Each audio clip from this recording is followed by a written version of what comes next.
الحمد لله رب العالمين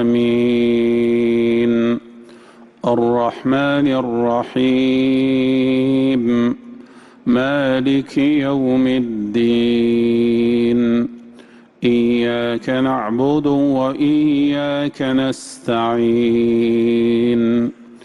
اهدنا الصراط المستقيم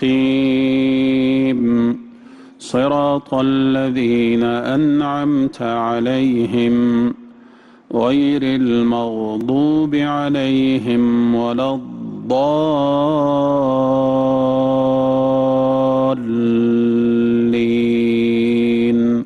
آمين.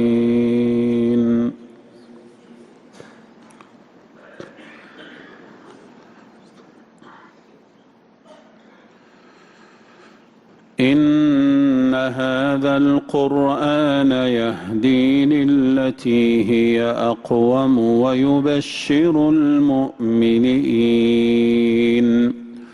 ويبشر المؤمنين الذين يعملون الصالحات أن لهم أجرا كبيرا وأن الذين لا يؤمنون بالآخرة أعتدنا لهم عذابا أليما.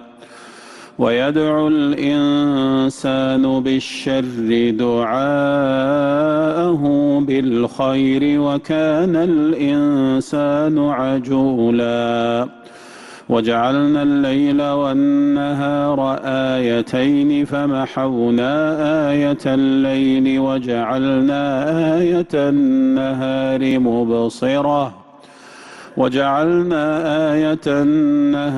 مبصرة لتبتغوا فضلا من ربكم ولتعلموا عدد السنين والحساب وكل شيء فصلناه تفصيلا.